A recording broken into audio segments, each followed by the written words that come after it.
What's keeping Erica aloft and enlivening her? What's keeping Erica is pure Cebar, yet it's a rarity on your records. It's a waltz.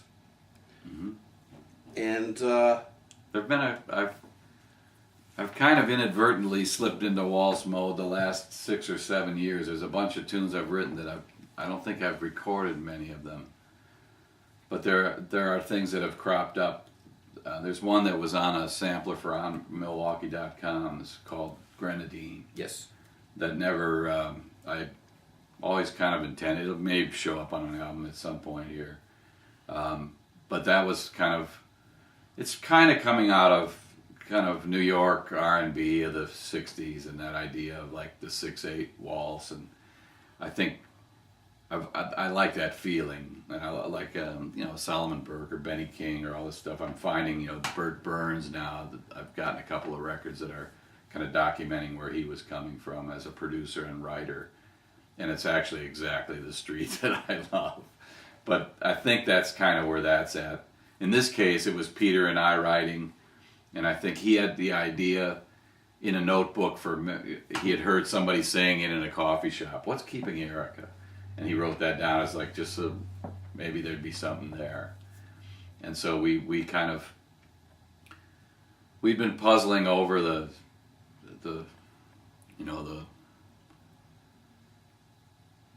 feelings of frustration in the Bush era, and we've been trying to figure out how in the world, by the time we write something and get it onto a record and get it out there, the issues that we're dealing with, the ideas of political music, that you want to weigh in, you want to, what you do with your life, you want it to respond to the times, but by the time you actually respond to it, the way things are with our economic status, we can't get records out in any kind of timely fashion. I mean, this one came out very quick, but we kind of mulled over what we could say, and so there's some vague mentions of things that are trying to conjure up some of that disgust that we were feeling. But overall, it was it's kind of certainly a Dylan tribute. I mean, even a Gordon Lightfoot tribute. I mean, it's a tribute to that era, like 68 and 75, whatever, all in there.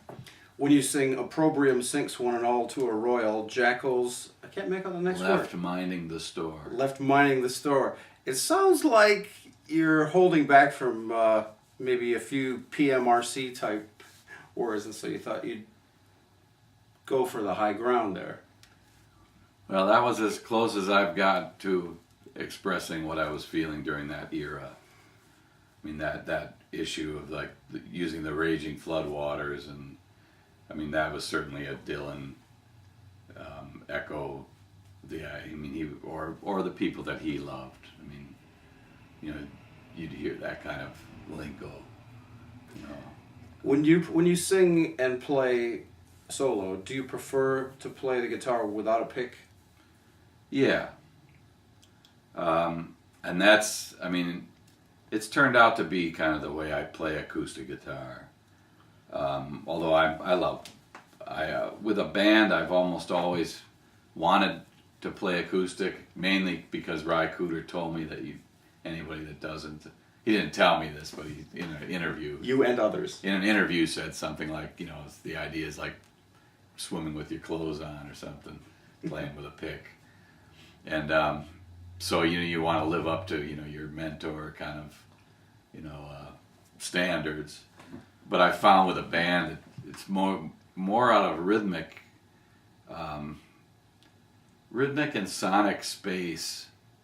I've needed to use a pick a lot playing with a band. Sure. And do you use a pick much on this album at all?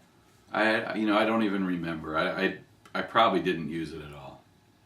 And there are some powerful strums in there. Your fourth cup of coffee, that's a lot. Have we discovered the only Cebar vice? Oh, this is the idea about Peter and I certainly do. I'm certainly a coffee drinker, but we kind of had the idea. I mean, initially we didn't have the Raging Flood Waters verse in our first sessions of writing. That was something that I came up with later on. And so that was going to be the end, and we were kind of talking about someone that was, somehow carrying themselves buoyant through times that were, dropping everybody like flies.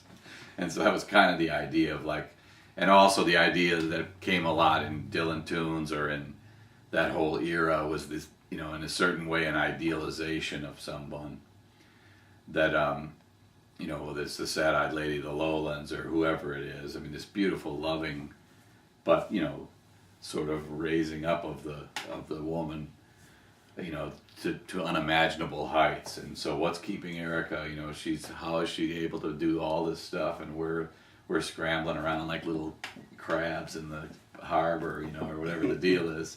And then the last verse, he wanted to bring it home, or we both wanted to sort of bring it to a very quotidian spot, and that it was more like him just waiting and she's not showing. Sure.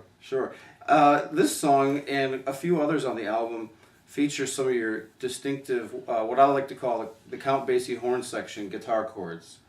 And you showed me some of these chords once, and you told me there was a mentor in Florida, I think, who showed you some There were of these. a few guys. There were three guys. One guy's gone on and has made a bunch of records named Joshua Breakstone. Okay. And he's from Cincinnati originally, but he was a jazz musician. When I was studying jazz history, and he and this guy named Bruce Floyd, and then another guy named John Patton who kind of came after, but they all kind of came in and were sort of like a generation that were quite engaged in jazz. There was another guy named Dick Fioca who was a great jazz pianist, and so these guys kind of came into the school I was going to, and we'd had a kind of a round robin group of guitarists. We would sit and play, and I learned it was a chance to hear like Doc Watson tunes, to learn those, or Jimmy Rogers tunes, or different people had different kind of experiences. So it was a very good way to pick up guitar. I'm glad we had a chance to give credit where due there. Yeah.